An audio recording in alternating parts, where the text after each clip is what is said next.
बिस्मिल्लाहिर्रहमानिर्रहीम। अस्सलाम वालेकुम। मैं हूं मोहम्मद अकरम कोसो। रशिया यूक्रेन वार। रशिया ने अटैक क्यों किया यूक्रेन के ऊपर? इसका वजह क्या? इस जंग का बैकग्राउंड क्या है? कॉजेज कॉन्सिक्वेंसेस क्या हैं? जो रशिया का ऑब्जेक्ट था, मकसद था, क्या उसको रशिया ने अचीव किया, हासिल कर लिया? क्या यह जंग अभी तक जारी है, कंटिन्यू है, या जंग को स्टॉप किया गया है? अगर यह जंग अभी तक जारी है तो ये कब तक जंग जारी रहेगा? कब सीज फायर होगा? कब ये जंग जो है इसको स्टॉप किया जाएगा? वेल, अगर आप समझते हैं कि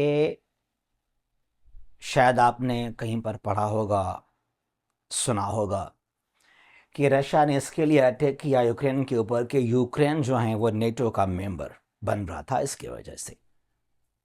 और रशिया के लिए ये खबर, ये जो इनिशिएटिव है यूक्रेन का, एक्सेप्टेबल नहीं है। उसका वजह ये कि नेटो का जो इनलार्जमेंट है, एक्सपांशन है टू द ईस्ट, इसको रशिया बर्दाश्त नहीं कर सकता। रशिया के बॉर्डर पे आकर नेटो के सोल्जर्स जो हैं डिप्लॉय किए जाएं तो that poses serious threat to Russian security. तो इसके लिए फिर जो है रशिया ने अटैक किया यूक्रेन के ऊपर। अगर आप ये समझते हैं कि यही बस रीजन है और कुछ नहीं है तो आप गलत हैं। ये सिर्फ 10% है। It is only 10% cause of this वार। जो 90% जो रीजन है, कॉज है अटैक का, वो कुछ डिफरेंट है। वो कैसे? Listen now.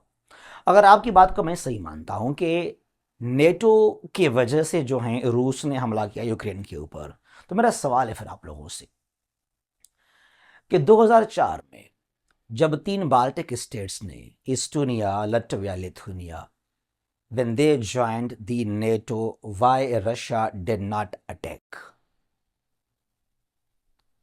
नेबरिंग कंट्रीज हैं रूस के, रशिया के।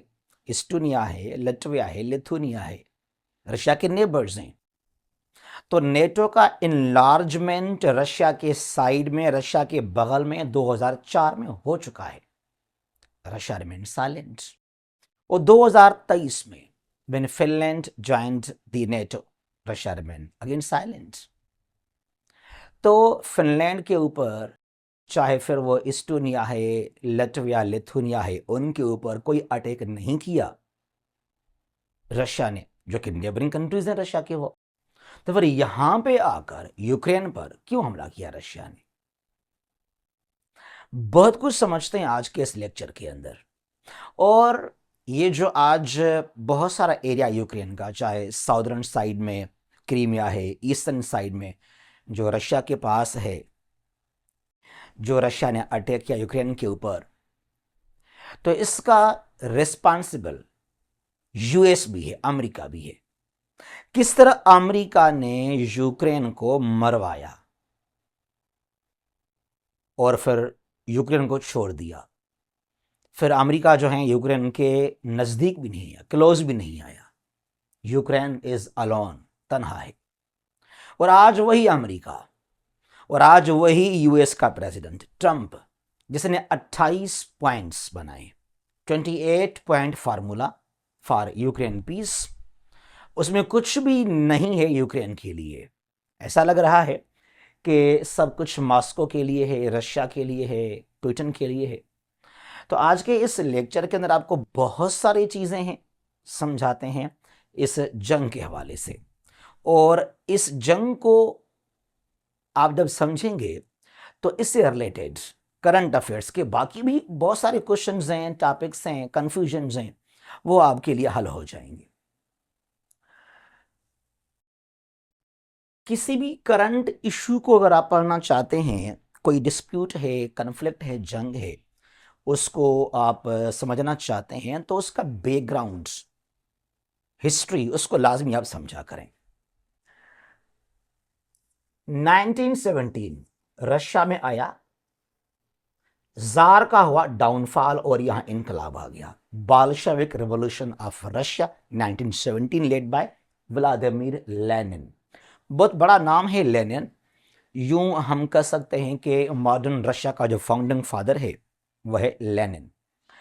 तो लेनिन ने क्या किया, 17 में इनकलाब लेकर आया और 1900 जो है 22 में 22 में ही मेड द यूएसएसआर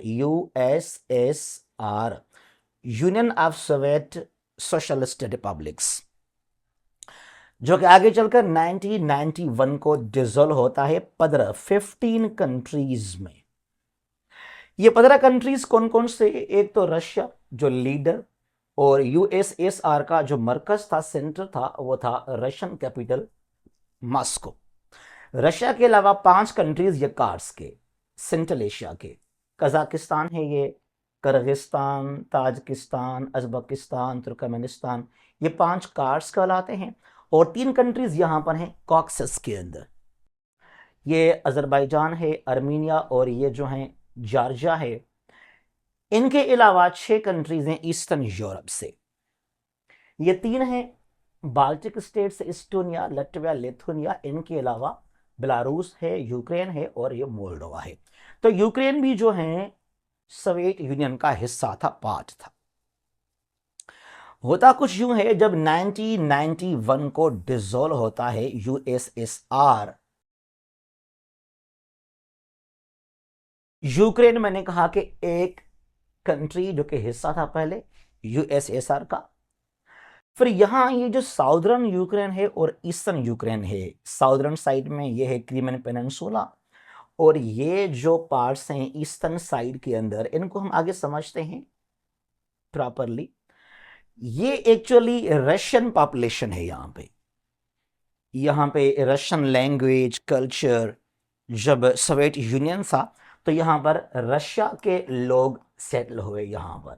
तो 1991 को जब डिसॉल्व हुआ सोवियत यूनियन, तो इनका डिमांड था कि हम यूक्रेन को नहीं बल्कि हम रशिया को ज्वाइन करना चाहते हैं, चाहे वो ईस्टर्न साइड चाहे ये क्रीमिया। जरा इस बात को समझिएगा। अब ये वजह है, ये जो है रीजन बना अल्टीमेटली रशिया ने जो अटैक किया है। 90% ये वजह है और जस्ट जो है 10% वह नेटो का। इनको आगे हम समझते हैं प्रॉपर इजीली करके। अच्छा जी, अब यहां पर हुआ कुछ यूं, तो कुछ इनको खुद मुख्तियारी दी, आटनामी दी यूक्रेन ने, और रशिया ने कहा इनको कि आप जो हैं अभी कुछ अरसे के लिए रहें यूक्रेन के साथ, और आगे चलकर अगर कुछ इसने प्रॉब्लम किया, कोई इशू किया, तो फिर मैं हूं आप लोगों को सपोर्ट करने के लिए, फिर आप मुझे ज्वाइन कर सकते हैं। तो खुद मुख्तियारी मिली इनको यहां पे आकर। वो कैसे मिली देखें जरा। जब 91 को डिसॉल्व हुआ सोवियत यूनियन, तो रशिया के बहुत सारे न्यूक्लियर वेपन्स थे, दे वर इंस्टॉल्ड इन यूक्रेन। रशिया जो पहले था सोवियत यूनियन, वो 29 अगस्त 1949 को बना दुनिया का सेकंड एटॉमिक पावर कंट्री। अब रशिया के बहुत सारे जो न्यूक्लियर वेपन्स हैं वो इंस्टॉल्ड कहां पे? यूक्रेन के अंदर। यह है चेर्नोबिल न्यूक्लियर डिजास्टर, सुना होगा इसके बारे में आप लोगों ने। यूक्रेन है, यह केल the capital city of Ukraine, इसके बिल्कुल नॉर्थ में है चेर्नोबिल, जहां हुआ डिजास्टर। कब की बात है? 26 अप्रैल 1986 ड्यूरिंग सोवियत यूनियन। और बड़ी तबाही आई थी यहां पे यूक्रेन के अंदर। तब ये हिस्सा था सोवियत यूनियन का, ठीक है जी। और बहुत यहां लोग मरे थे उस वक्त भी, क्योंकि ये जो लोकेशन है यूक्रेन का, यहाँ ब्लैक सी है, तो काफ़ी जो है डिफेंस को लेकर इसका काफ़ी फेयर यानी कि अच्छा बेहतर लोकेशन है। अब यहाँ पर 91 की बात है, यूक्रेन में इतने सारे न्यूक्लियर वेपन्स इंस्टॉल्ड थे, यूं समझ सकते हैं कि third highest number of nuclear weapon pile. US number 1 पे, नंबर 2 रशिया, नंबर 3 पे कहां? यूक्रेन के अंदर। यानी कि चाइना, फ्रांस और यूके से भी ज्यादा न्यूक्लियर वेपन्स जो हैं वो इंस्टॉल्ड थे यूक्रेन के अंदर। रशिया ने कहा कि ये मेरे वेपन्स हैं, मुझे वापस कर दें। पहले कुछ वक्त के लिए, टाइम के लिए यूक्रेन ने कहा कि नहीं, अब ये मेरे ही रहेंगे। फिर रशिया ने जो है समझाया यूएस को भी। रशिया चला गया टुवर्ड्स द यूएस और फ्रांस, यूके कि आप लोग समझाएं यूक्रेन को, ये जो न्यूक्लियर वेपन्स हैं इनको मेंटेन करना, इनको सिक्योर करना, प्रोटेक्ट करना बहुत ही मुश्किल है। इसके पास ना कोई टेक्नोलॉजी है, ना कोई साइंटिस्ट हैं, या कोई पैसा है। तो ये बहुत ही मुश्किल है यूक्रेन के लिए कि इन वेपन्स को वो सेफ कर सके, सिक्योर कर सके। और ये बात तो सच है। फिर यहाँ सोचा अमेरिका ने और ब्रिटेन और फ्रांस ने भी, और ये खतरा भी था कि कहीं दुनिया के जो बाकी कंट्रीज हैं उनके हाथ न लग जाएं ये वेपन्स। तो खदशा था ऑफ न्यूक्लियर प्रोलिफरेशन। तो यूएस ने कहा, रशिया ने कहा, फ्रांस ने, यूके ने कहा, जो हैं खास तौर पे यूएस, अमेरिका ने और रशिया ने, कि आप जो हैं साइन करें एनपीटी, नॉन प्रोलिफरेशन ट्रीटी, जो साइन हुआ था एक्चुअली 1968 के अंदर, became effective in 1970. It stops the proliferation of nuclear weapons. फिर कुछ हद तक जो है यूक्रेन अग्री हुआ कि ठीक है, अगर मैं ये तमाम वेपन्स जो हैं वापस कर रहा हूं रशिया को, तो मुझे क्या मिलेगा इन रिटर्न? तो कुछ मुझे भी चाहिए चीजें ना, इसके बदले में मुझे क्या मिलेगा? Very good. यहां पर एक अग्रीमेंट साइन किया जाता है 1994 के अंदर। इन 1994 बुडापेस्ट, बुडापेस्ट कहां पर है? हंगरी के अंदर। यह है the capital city of Hungary, Budapest. ये हंगरी है। यहां पर एक अग्रीमेंट साइन करते हैं यूएस, अमेरिका, यूक्रेन और रशिया। कब की बात है? यह बात है 1994 को, 1994 की बात है ये। और बुडापेस्ट मेमोरेंडम और बुडापेस्ट ट्रीटी के तहत यूक्रेन जो है अपने तमाम न्यूक्लियर वेपन्स जो हैं वो वापस करता है, किसको? रशिया को। और उसके बाद ये साइन कर देता है एनपीटी को भी। और फिर जो है रशिया की ये रिस्पॉन्सिबिलिटी, ये रशिया ने खुद कहा कि now it is my duty to protect Ukraine from any aggression. फिर जो यूक्रेन की इकोनॉमिक डेवलपमेंट है, ये रशिया के अंडर में आ गया कि रशिया जो है वो सपोर्ट करे यूक्रेन को हर लिहाज से, चाहे डिफेंस को लेकर, diplomacy, trade, economic development, infrastructure, और रशिया ने करके दिखाया। एक और चीज, जब 94 को ये बुडापेस्ट में अग्रीमेंट साइन किया जाता है, तो उसी अग्रीमेंट के तहत यहां पर ये जो हमने कहा था आप लोगों को कि यूक्रेन का ये क्रीमिया है साउदर्न साइड और ये ईस्टर्न साइड, इनको मिली खुद मुख्तियारी 1994 के बुडापेस्ट मेमोरेंडम के अंदर। ठीक है जी, ये रहेंगे अंडर यूक्रेन, लेकिन काफी इनके पास राइट्स होंगे, पावर्स होंगे। अच्छा जी, अब जब ये अग्रीमेंट साइन किया गया तो यहां पे जो है वाकई रशिया ने बहुत सपोर्ट किया यूक्रेन को। यूक्रेन के लिए गैस, पेट्रोल फ्री, सब कुछ, वहां इकोनॉमिक डेवलपमेंट, वहां का इंफ्रास्ट्रक्चर, तो सब कुछ रशिया ने ऑलमोस्ट फ्री में दिया यूक्रेन को, डेवलप किया। और उसकी सिक्योरिटी का भी, कि अगर किसी भी कंट्री ने अटैक किया यूक्रेन के ऊपर, रशिया विल प्रोटेक्ट यूक्रेन। ये किसके तहत हुआ? ये हुआ 1994 के बुडापेस्ट अग्रीमेंट के तहत। क्लियर ना हो? और काफी क्लोज है आपस में ये। अब 1994 से लेकर रशिया ने डेवलपमेंट किया यूक्रेन के अंदर, और आपस में ये भाई हो गए दोनों कंट्रीज। ठीक है जी। अच्छा, फिर यहां पर ये 2014 तक, यूं समझें कि 1994 से लेकर 2014 यहां पर कोई भी इशू नहीं था, सब कुछ ठीक चल रहा था, बढ़िया चल रहा था। यूक्रेन जो है एक क्लोज अलाय था, पार्टनर था रशिया का। हालांकि वो काफ़ी क्लोज था रशिया के साथ, लेकिन वो कोई एंटी अमेरिका या एंटी वेस्ट भी नहीं था। वो काफी क्लोज था रशिया के साथ, ठीक है जी, एज अ फ्रेंड। अच्छा, फिर यहां पर जो है 2010 की बात है, यहां हुए इलेक्शन और ये शख्स बन गया यूक्रेन का प्रेसिडेंट, विक्टर यानुकोविच। यानुकोविच जो है ये मजीद क्लोज हुआ रशिया के साथ। He loved Russia, Russian friendship.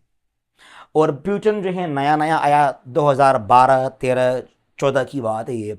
तो प्यूटन ने इसके साथ बहुत सारे और भी अग्रीमेंट साइन किए कि हमें किस तरह स्ट्रांग करना है, डेवलप करना है यूक्रेन को। हमारा दोस्त है, पार्टनर है, फ्रेंड है, तो एक दोस्त को जो है हमें सपोर्ट करना चाहिए। तो जो है प्यूटन ने यानी कि रशिया ने और भी कुछ डेवलपमेंट किया यूक्रेन के अंदर। बहुत सारे प्यूटन ने जो है इसके साथ अग्रीमेंट साइन किए हैं, चाहे इंफ्रास्ट्रक्चर को लेकर, इकोनॉमिक डेवलपमेंट को लेकर, कि हमें यूक्रेन को स्ट्रांग करना है। जिस तरह फ्रांस स्ट्रांग है हर लिहाज से, यूके है, जर्मनी है, इटली है, सिमिलरली रशिया ने ये सोचा, ये जो है प्लान तैयार किया कि मुझे भी, मेरे दोस्त को, मेरे पड़ोसी नेबर यूक्रेन को भी उसी तरह स्ट्रांग करना है, डेवलप करना है। और रशिया ने काफी काम किया वहां। अच्छा, होता कुछ यूं है कि 2014 में आकर यानुकोविच इसके खिलाफ एक कैंपेन चलाया, अमेरिका ने और यूरोपियन यूनियन ने, यूएस ने और किसने, ईयू, यूरोपियन यूनियन ने, मीडिया, अपोजिशन लीडर्स। और आप तो जानते हैं अगर अमेरिका यूज करे सीआईए को तो फिर कोई भी उसको रोक नहीं सकता। तो अमेरिका ने यूज किया, इसको लॉन्च किया यूक्रेन के अंदर अगेंस्ट यानुकोविच। ये कंडीशंस रखे अमेरिका ने, और यूक्रेन के अंदर भी लोगों ने इस बात को मान लिया कि भाई वाकई अब अमेरिका ने कहा, ईयू ने कहा कि यूक्रेन के ऊपर रशिया का कब्जा है, Ukraine is under Russian domination, Russian hegemony, एक पपेट है वो। तो यूक्रेन के अंदर लोगों ने इस बात को कहीं कुछ हद तक सीरियस ले लिया, वहां एहतजाज, प्रोटेस्ट शुरू हो गए। और अमेरिका ने इसको कहा कि आप क्या करें, हमारे साथ अग्रीमेंट साइन करें, पॉलिटिकली, इकोनॉमिकली, हर लिहाज से जो आपके रिलेशंस हैं पुतिन के साथ, रशिया के साथ, उनको खत्म करें आप। रशिया के साथ जितने भी आपके ताल्लुकात हैं 94 से लेकर सबको खत्म करें। और हम हैं, हम अमेरिका, यूएस बहुत ही स्ट्रांग है, यूरोपियन यूनियन है, आपको नेटो का हम मेंबर बनाएंगे, आपके मुल्क में इंफ्रास्ट्रक्चर, इंडस्ट्रीज, डेवलपमेंट सब कुछ कर लेंगे हम। तो सियासी लिहाज से, डिप्लोमेटिकली, माशी लिहाज से हमारे साथ आप क्लोज हो जाएं, रशिया को बिल्कुल छोड़ दें। लेकिन इसने इनकार किया, यानुकोविच ने कहा कि देखें जरा, मैं कोई एंटी अमेरिका या ईयू नहीं हूं, आप भी मेरे दोस्त हैं, लेकिन रशिया के साथ हमारे क्लोज रिलेशंस हैं सिंस 1994। और रशिया ने हमें प्रोटेक्ट किया, रशिया ने हमें सपोर्ट किया हर लिहाज से, गैस, तेल, पेट्रोल। तो हम क्यों जो है वो एंटी रशिया बन जाएं। तो फिर अमेरिका ने जो है वहां इंटरफेयर किया यूक्रेन के अंदर, और जो है ईयू ने इंटरफेयर किया, और लाखों लोग निकले सड़कों पे इसको टॉपल करने के लिए, इसको हटाने के लिए। ये वो फुटेजेस हैं। ये महीना है फरवरी, फरवरी तकरीबन 18 से लेकर 19, 20, 21, 22 और 23, 23 फरवरी तक, कोई 4-5 दिन ये मेन स्क्वायर है केव का, जहां पे हजारों लाखों लोग जमा हो गए पूरे यूक्रेन के अंदर। Even anti Russia protest, pro America, pro EU, और एंटी यानुकोविच के, ये जो हैं एक पुतिन का अपना जो है एक पपेट है, इसको टॉपल किया जाए, इसको हटाया जाए। और याद रखना, जब यहां पे पूरे यूक्रेन के अंदर, यानी कि यहां जो खास तौर पर जो वेस्टर्न यूक्रेन है, यहां पर जब यहां वेस्टर्न यूक्रेन में एहतजाज चल रहे थे, ये केव में pro America, pro US, pro EU and anti Russia slogans थे। तो उस वक्त यहां पर क्रीमिया के अंदर, और जो ये ईस्टर्न यूक्रेन है, यहां प्रो रशियन एहतजाज थे, क्योंकि ये लोग ही रशियन हैं। ये रशियन लोग हैं ना, इनका लैंग्वेज कल्चर सब कुछ तो रशियन ही है। तो ये थे हिमायत में कि जो सदर है यानुकोविच वो ठीक है, हम रशिया के साथ क्लोज हैं, that's good, we should not be anti Russia, और ये अमेरिका और जो यूरोपियन यूनियन है हमें नुकसान पहुंचाएंगे। बट अमेरिका बहुत ही स्ट्रांग है, वह देखा जाए तो पब्लिक को बहुत वो यूज करता है, इन्फ्लुएंस करता है। तो अल्टीमेटली यहां जो है 23 फरवरी को यानुकोविच ने रिजाइन दे दिया, इस्तीफा दे दिया, और फिर ये केव से निकलकर मॉस्को चला गया। He came to Moscow, Russia. और जो है यूक्रेन में जश्न हो गए कि it is known as the revolution of dignity, इसको नाम दिया अमेरिका ने, यूक्रेन ने, कि रिवॉल्यूशन ऑफ डिग्निटी। अभी जो है आप लोग जेन्युइनली आज़ाद हुए रशिया के गुलामी से, ये कहना यूरोपियन यूनियन का, खास तौर पे अमेरिका का। तब वहाँ था ओबामा, उसने बहुत ही जो हैं बड़ी बड़ी बातें की हैं कि हम जो हैं अभी स्ट्रांग करेंगे यूक्रेन को, वो जो हैं नेटो का हिस्सा बन जाएगा, यहाँ हर लिहाज से सिक्योरिटी को लेकर इकोनॉमिक डेवलपमेंट होगा, बहुत कुछ यहाँ पर हम काम करेंगे यूक्रेन के अंदर। ठीक है जी। अब वेस्टर्न साइड में जश्न चल रहे थे, और जो साउदर्न साइड है जहाँ पर क्रीमिया है और ईस्ट यूक्रेन के अंदर, वहां दुख का माहौल था कि क्यों ये लोग रशिया के खिलाफ हो गए हैं, क्यों जो है यहां पर अमेरिका ने आकर इन्वॉल्वमेंट किया इसके अंदर। और ये बात जो है पुतिन ने, यानी कि रशिया को बर्दाश्त नहीं हुआ कि जो जिसको मैं सपोर्ट कर रहा था उस शख्स को वहां टॉपल किया गया, और जो मैंने डेवलपमेंट किया, नो डाउट मैंने कहा कि जो यूक्रेन के अंदर जो डेवलपमेंट है, तरक्की है, उसके पीछे रशिया ही है। तो 1994 से लेकर 2014 तक यहां रशिया का इन्फ्लुएंस था, इन्वॉल्वमेंट था, इन्वेस्टमेंट था। अब ये एंटी रशिया हो गया यूक्रेन, 2014 की बात है। और पुतिन ने कहा कि आप लोगों ने 1994 जो बुडापेस्ट मेमोरेंडम है, जो बुडापेस्ट अग्रीमेंट है, इसकी आप लोगों ने वायलेशन की। वाकई की, 94 के बुडापेस्ट अग्रीमेंट की वायलेशन की यूक्रेन ने। तमाम जो डिफेंस अग्रीमेंट्स वगैरह थे उन सबको जो है ख़त्म कर दिया यूक्रेन ने। अब वो काफ़ी क्लोज हो रहा है यूएस के साथ। और जो खुद मुख्तियारी थी, जो ऑटोनॉमस टेरिटरीज थे साउथ और ईस्टर्न यूक्रेन के अंदर, यहां पर क्रीमिया वाज ऑटोनॉमस, ये तमाम एरिया काफी इनके पास राइट्स थे। अब इन सबको खत्म कर दिया यूक्रेन ने। यूं समझें जिस तरह मोदी ने खत्म किया आर्टिकल 370 कश्मीर के अंदर। कश्मीर में in Indian illegally occupied Jammu and Kashmir, हम कहते हैं ना कि IOJ, Indian illegally occupied Jammu and Kashmir. Article 335A और 370 मोदी ने खत्म कर दिए ना। हम कहते हैं ना कि मोदी ने गलत किया, ये मोदी ने। कश्मीरियों के पास काफ़ी राइट्स थे, खुद मुख्तियारी, ऑटोनॉमी, और ये इंडिया ने गलत किया।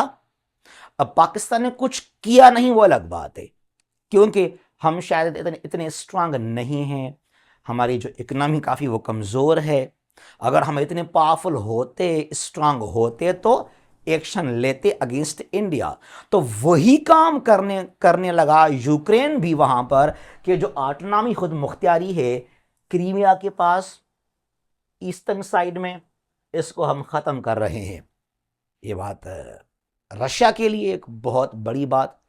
ये क्या हो गया 94 में बुडापेस्ट अग्रीमेंट के तहत, और ये मेरे एरियाज हैं 91 के बाद जब डिसोल्व हुआ सोवियत यूनियन। ये तो यूक्रेन को भी ज्वाइन करना नहीं चाहते थे, ये इनका डिमांड था, हम तो जो हैं रशिया का ही हिस्सा हैं। लेकिन रशिया के कहने पर ये खामोश हो गए यूक्रेन के साथ। तो ये रशिया के लोग हैं साउदर्न ईस्टर्न साइड के अंदर।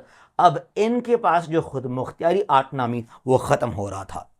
अब रशिया ने सोचा कि मैं यहाँ लाजमी स्टेप लूँ, मुझे लाजमी यहाँ कुछ ना कुछ करना चाहिए।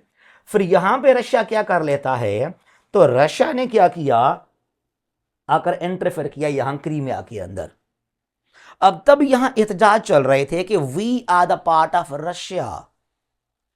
जब इनकलाब आ गया 23 फरवरी 2014 को पूरा जो वेस्टर्न यूक्रेन है, northern western Ukraine, it became pro EU, pro the USA, और जो साउदर्न और ईस्टर्न यूक्रेन है ये था प्रो रशिया, क्योंकि यहां पे रशियन ही लोग थे इसके लिए।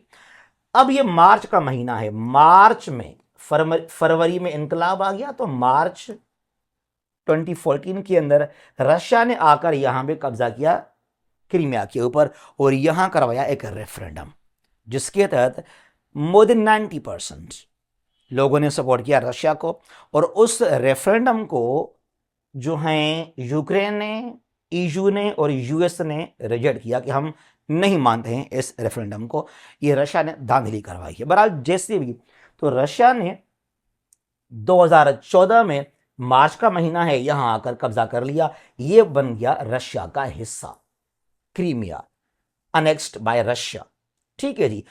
अब तब से लेकर यहां भी, चाहे ये जो हैं लोहांस्क, ये दोनेस्क, ये ज़पोरिज़िया और ये खर्सन, यहां भी चल रहे थे एहतजाज, बगावत यहां चल रहा था अगेंस्ट यूक्रेन। इनका भी डिमांड था कि भाई हम भी यूक्रेन का हिस्सा नहीं बनना चाहते, we want to go towards Russia. लेकिन रशिया ने कहा कि अभी आप लोग कुछ साइलेंट रहें, हम इस इशू को आगे देखते हैं, ऑब्जर्व करते हैं। ये 2014 की बात है। अब ये क्रीमिया आ गया अंडर रशिया। फिर 14, 15, 16 कुछ यहां अग्रीमेंट्स भी हुए कुछ हद तक। अब यहां पे आ गया व्लादिमीर ज़ेलेंस्की, एक कॉमेडियन। ये कॉमेडियन था पहले, एक एक्टर था, फनी करेक्टर था। 2019 में ये बन गया यूक्रेन का प्रेसिडेंट, 19 की बात है। और इसके साथ जो है एक मीटिंग अरेंज किया पेरिस के अंदर, फ्रांस ने, जर्मनी ने, यूक्रेन का और रशिया का। ठीक है जी। यहां पर होता है पेरिस कॉन्फ्रेंस, पेरिस अग्रीमेंट 10 दिसंबर 2019 को। Ukraine and Russia agree to implement ceasefire. 2014 से लेकर कुछ वहां बॉर्डर को लेकर कुछ इश्यूज थे, कुछ क्लैशेस थे, तो यहां अग्री हुए 10 दिसंबर को कि हम जो हैं प्रॉपरली सीज फायर कर लेते हैं, जो चीज़ें डिस्टर्ब्ड हैं उनको हम ठीक करते हैं। और ये जो हैं Angela Merkel, the then German chancellor, और ये जो हैं मैक्रोन, ये बीच में आए। अब ये अग्रीमेंट काफ़ी बेहतर था, ठीक था, अच्छा था। Listen now, Ukraine and Russia have agreed to implement a full and comprehensive ceasefire in eastern Ukraine by the end of 2019। ठीक है जी। सीज फायर यहां पे करेंगे प्रॉपरली यहां पर। ठीक है जी। जिसको जो है फ्रांस और जर्मनी मॉनिटर कर रहे थे कि भाई ठीक है आप लोग जो है। और देखिए फ्रांस और जर्मनी, इनकी बेहतर सोच थी कि प्रॉपरली जो है दोनों को हम क्लोज करें, यूक्रेन को और रशिया को, यहां कोई एक फुल स्केल वार ना हो जाए। जरा इस बात को आप समझना, यह है एलेजी पैलेस पेरिस के अंदर, जहां पुतिन ने कहा कि ये जो है काफी इंपॉर्टेंट जो है इनिशिएटिव है, ये हमारा स्टेप है, और यहां से पीस को मेंटेन किया जाएगा। अब जरा इस बात को समझना, जो जंग का मैंने कहा कि 90% वजह ये चीज है, वो क्या है? वो ये है, mister Putin also called for change in Ukraine's constitution. जरा इस बात को समझना, पुतिन ने कहा कि यूक्रेन जो है अपने आइन को लाजमी चेंज करे, अमेंड करे, to give special status to the Donbas region which is held by the rebels। वही बात। अब ये जो ईस्टर्न यूक्रेन है, कौन सा यूक्रेन है? ये जो ईस्टर्न साइड है ना, ये लोहांस्क, दोनेस्क, नॉन एज डोनबास, ये और ये दोनों भी, ये पुतिन ने कहा कि आप अपने आइन को जरा चेंज करें, उसको मॉडिफाई करें, और इनको आप खुद मुख्तियारी लाजमी दें, क्योंकि ये तो मेरे ही लोग हैं, दीज आर माई रीजन्स। 1994 में मुझे रिक्वेस्ट किया आपने, तो मैंने ये आपसे छीने नहीं, मैंने आपको दे दिए कि आप इनके पास खुद मुख्तियारी होना चाहिए और ये आपके साथ रहेंगे। तो आज इनको आप खुद मुख्तियारी दें, अपने आइन को आप चेंज करें, अपना कानून, अपना लॉ आप इन पर मुसल्लत नहीं करेंगे। क्लियर? जो मैंने कहा ना, हम डिमांड करते हैं या हम चाहते हैं एक बार फिर से जो है कश्मीर के अंदर आर्टिकल 370 35A रेस्टोर किया जाए। उनके पास राइट्स होने चाहिए। जो कब्जा है इंडिया का वो हमें एक्सेप्टेबल नहीं है। तो वही डिमांड किया यहां पे रशिया ने भी यूक्रेन से, और कुछ हद तक यूक्रेन अग्री हुआ कि ठीक है, इस बात पर हम सोचते हैं, कुछ अमल करेंगे, कुछ राइट्स देंगे हम ये जो ईस्टर्न यूक्रेन है इन रीजन्स को। ठीक है जी। अच्छा, तो यहां कुछ हद तक क्लोज हो गए। फिर यहां पर क्या होता है कि यहां पर आ जाता है जो बाइडन। अब दिसंबर 19 में जो है ये हुआ पेरिस का अग्रीमेंट, फिर ये 20 में कोविड वगैरह आ गया तो कुछ यहां हुए डिस्टर्बेंस वगैरह, फिर 21 में आ गया जो बाइडन। जो Biden become the US president 21 से 25 तक। इस शख्स का दिमाग खराब हो जाता है। अब पहले अग्री था कि जो रशिया के डिमांड्स हैं, जो कुछ पुतिन ने कहा पेरिस अग्रीमेंट में जो कुछ लिखा हुआ है, फ्रांस ने कहा, जर्मनी वहां था, तो उन कंडीशंस पर हम अमल करेंगे। अब जब 21 में यहां पर जो बाइडन आया तो इसने इसका दिमाग खराब कर दिया। जो मैंने कहा ना कि किस तरह अमेरिका ने मरवाया यूक्रेन को। जो जंग है, जो रशिया का अटैक है, इसके पीछे अमेरिका भी है। तो अमेरिका ने कहा, बाइडन ने कहा कि आप एक भी बात ना माने रशिया का। ये साउदर्न यूक्रेन, चाहे वो क्रीमिया है, चाहे वो ईस्टर्न साइड है, ये आपका हिस्सा है। आप एक जरा भी मत दें यूक्रेन जो है रशिया को। कोई भी अग्रीमेंट, कोई भी डीलिंग, कुछ भी ट्रीटी साइन ना करें। मैं हूं ना आपको सपोर्ट करने के लिए, मैं बहुत ही स्ट्रांग हूं, मेरे पास पैसा है, मिलिट्री है, वेपन, सब कुछ। रशिया हमें क्या करेगा? तो ये इस तरह बातें की हैं जो बाइडन ने इसके साथ। ठीक है जी। और काफी जो है क्लोज किया बाइडन ने जो है यूक्रेन को अपने साथ। ज़ेलेंस्की का दिमाग खराब हो जाता है और इसने किए बड़े बड़े बातें कि कौन है रशिया, कौन है मॉस्को, हम कोई भी अग्रीमेंट साइन नहीं करेंगे पुतिन के साथ। पुतिन ने गलत किया हमारे साथ 2014 में और इसके बाद में भी। इसकी बड़े बड़े बातें कि मेरे पास अमेरिका है, हम दोस्त हैं। अब हम देखेंगे रशिया को, पुतिन को। ठीक है जी। अब यहां पर क्या होता है कि इसके कहने की वजह से कि आप क्या करें, आप अनाउंस करें कि यूक्रेन जो है वो नेटो को ज्वाइन करना चाहता है। और अगर नेटो को ज्वाइन करेगा यूक्रेन, तो फिर जो नेटो के चार्टर का आर्टिकल नंबर 5 है, it is about collective security, तो अगर रशिया ने फिर आप पर अटैक किया तो हम सब मिलकर उसका मुकाबला करेंगे। तो फिर रशिया जो है आपको कुछ भी नुकसान नहीं पहुंचा पाएगा। तो जल्दी में आप जो है नेटो को ज्वाइन कर लें। तो बाइडन के कहने पर ये सोचा, ज़ेलेंस्की ने ये कहा कि हम 4 अप्रैल 2022 को जो है नेटो का मेंबर बन जाएंगे।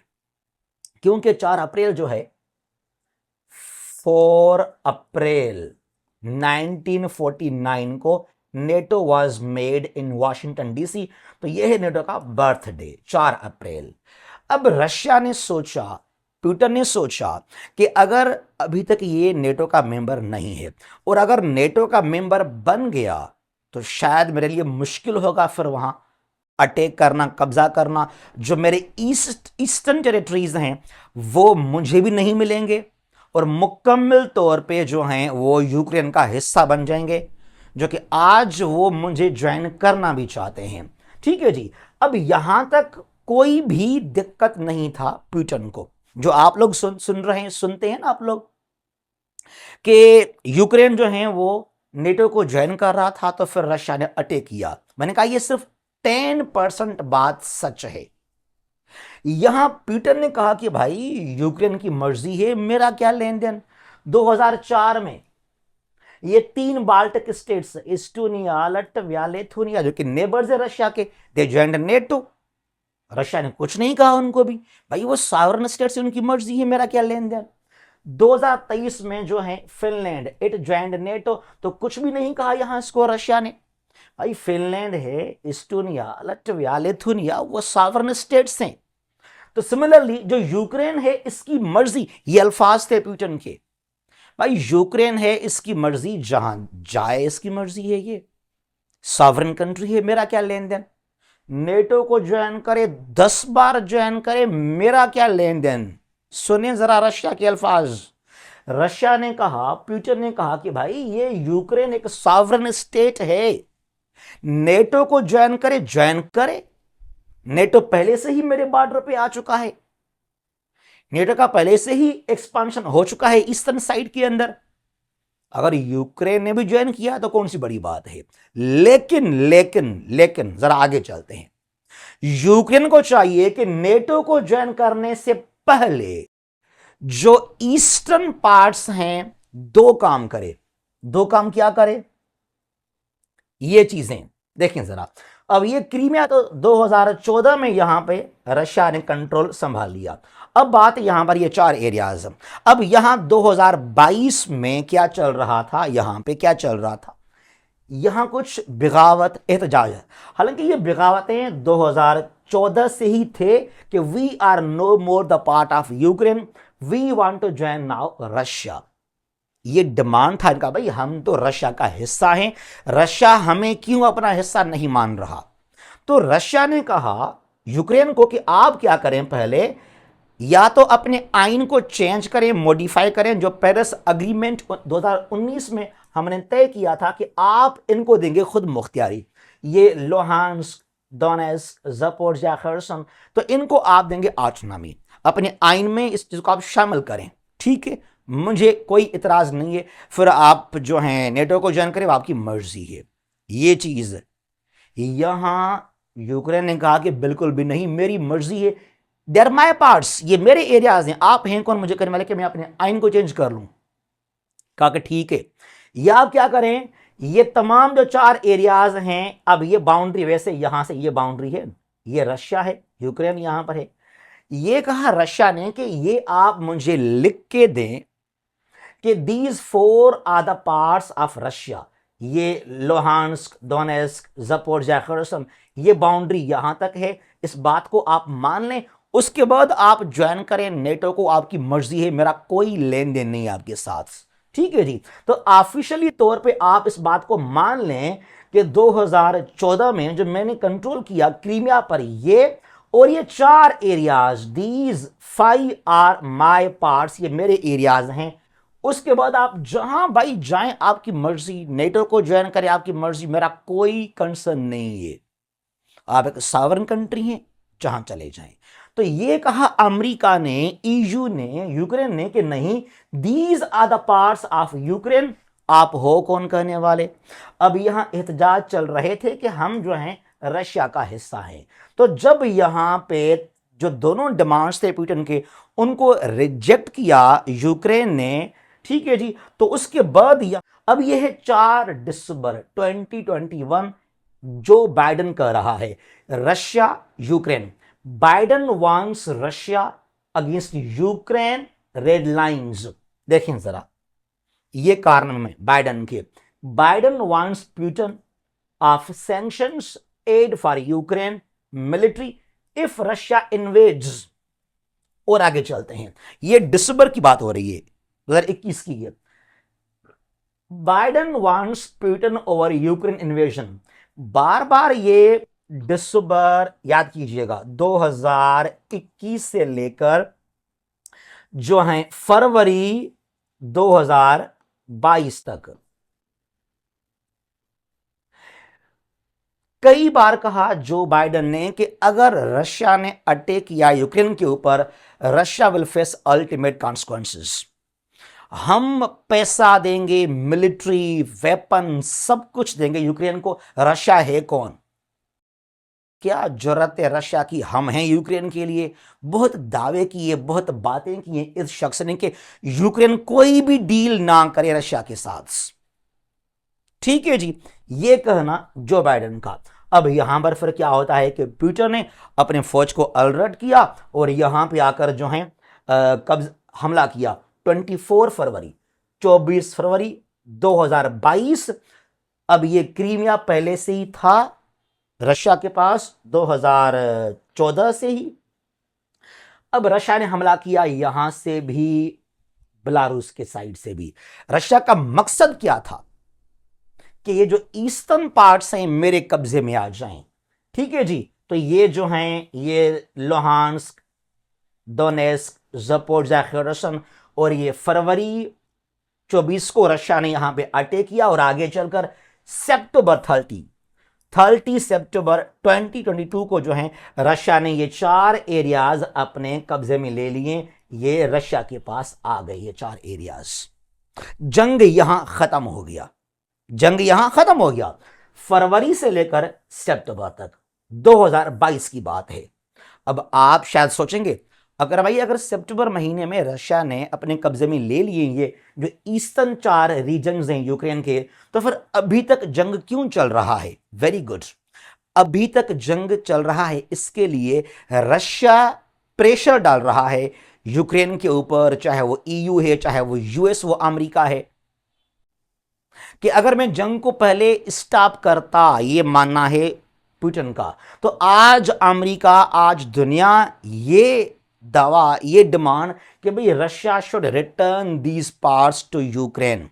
लेकिन अभी तक सीज फायर नहीं हुआ, जंग चल रहा है। और ट्रंप ने भी कहा, ट्रंप ने अपने 28 पॉइंट्स में कहा कि southern Ukraine, Crimea and eastern Ukraine, these are the parts of Russia, ये सारे के सारे रशिया के पास चले गए। अब यहां से कोई लेन देन नहीं है यूक्रेन के साथ, they are now part of Russia, तो ये रशिया को मिल रहे हैं। बहरहाल 2022 में जब अटैक किया रशिया ने यूक्रेन पर, तो कुछ भी नहीं किया अमेरिका ने। कुछ हद तक पैसे दिए, स्मॉल स्केल पर वेपन्स दिए, लेकिन जो बड़े बड़े दावे थे जो बाइडेन के कि मैं हूं, हम देख लेंगे जो हैं रशिया को, कौन है रशिया, कौन है पुतिन, तो कुछ भी नहीं किया जो बाइडेन ने, अमेरिका ने रशिया को। और आज तक जो है रशिया ने बहुत बड़ा सा एरिया अपने कब्जे में ले लिया। ठीक है जी, अभी तो ये कहना है, ये डिमांड है रशिया का कि भाई ये तो एरियाज मेरे पास आ चुके हैं, लेकिन ये मैं कभी भी वापस नहीं करूंगा, लेकिन जंग स्टॉप तब करूंगा कि अभी भी जो यूक्रेन है वो नेटो को ज्वाइन नहीं करेगा और अपनी मिलिट्री को बहुत डिक्रीज करे, कम करे, ताकि फ्यूचर में कोई मुझे नुकसान ना पहुंच सके। तो एक्चुअली जो रशिया का वजह था, अटैक था, वो ये था कि ये जो ईस्टर्न एरियाज हैं ये मेरे पास आ जाएं, ये रशियन लोग ही हैं जो रशिया के पास अभी आ गए हैं। That was the reason of the attack. Clear now? और ये अमेरिका है जिसके वजह से जो है यूक्रेन ने इतना स्ट्रांग एक्शन लिया अगेंस्ट रशिया, फिर ये जंग हुआ और अमेरिका दूर खड़ा हो गया, कुछ भी नहीं किया अमेरिका ने रशिया को। और आज ये कहना है उसी यूएस का, उसी ट्रंप का, उस अमेरिका का कि भाई ये eastern Ukraine, southern Ukraine, these are the parts of Russia, ये रशिया का हिस्सा बन चुके हैं, they are not part of Ukraine. और यूक्रेन जो है नेटो को ज्वाइन कभी भी नहीं करेगा, अपने फौज को भी कम करे, रिड्यूस करे, ताकि रशिया सेफ रहे। यह कहना है ट्रंप का, यह कहा ट्रंप ने अपने 28 पॉइंट फार्मूला के अंदर। समझ गए मेरी बात को? इसी तरह जो है अमेरिका ने मरवाया है यूक्रेन को।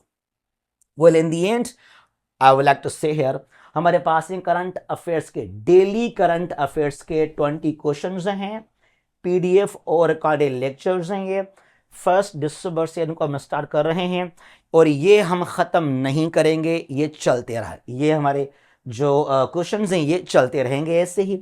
मंथली फीस यहाँ पर है जस्ट 500 आप जो हैं सबमिट करें और जो हैं फिर आगे आप जो हैं चलते रहें हमारे इस ग्रुप के अंदर। फिर जो है नेक्स्ट मंथ में आपको 500 फीस पे करना पड़ेगा, तो हमारे इस ग्रुप को आप आगे कंटिन्यू कर सकते हैं, लेकिन जब आप चाहें इस ग्रुप को लीव करके आप चले जाएं, वो आपकी मर्जी है। ठीक है जी, तो 500 जो है मंथली फीस है इसका। ये हमारा व्हाट्सएप नंबर है 0341959889 फॉर रजिस्ट्रेशन। इसके अलावा हमारे पास क्या है ये चीज, असिस्टेंट इलेक्शन कमिश्नर के लिए हमारे पास है 7 मॉक टेस्ट। ये हमारा सिलेबस है, इलेक्शन एक्ट है, पाकिस्तान का आइन है, इस्लामियात, Pakistan affairs, current affairs, IQ, कुछ क्वेश्चन हैं। 25 नवंबर से लेकर 5 दिसंबर तक हमारे पास ये 7 मॉक जो हैं इनको हम चलाएंगे, और टोटल फीस है हमारा 2500, 2500 इन 7 मॉक टेस्ट का। ये हमारा व्हाट्सअप नंबर है 0341959889। ठीक है जी। अच्छा, आपको मैंने एक सवाल दिया था कि when did Russia annex Crimea, कब रशिया ने कब्जा किया, अपना हिस्सा बनाया क्रीमियन पेनिनसुला को, क्रीमिया को। The right answer is D, March 2014। ठीक है जी। और कुछ दोस्तों ने सही जवाब दिया है। जो अभी एक और क्वेश्चन है आप लोगों के लिए, वो ये है, when Russia became a nuclear power country in the world, कब रशिया ने किए थे एक्सप्लोजन्स, तब यहां था सोवियत यूनियन। तो आज इसको आप रशिया कर सकते हैं। तो which option is the right answer? Do comments. जहां भी हैं खुश रहें, महफूज रहें। अल्लाह हाफिज। पाकिस्तान हमेशा जिंदाबाद।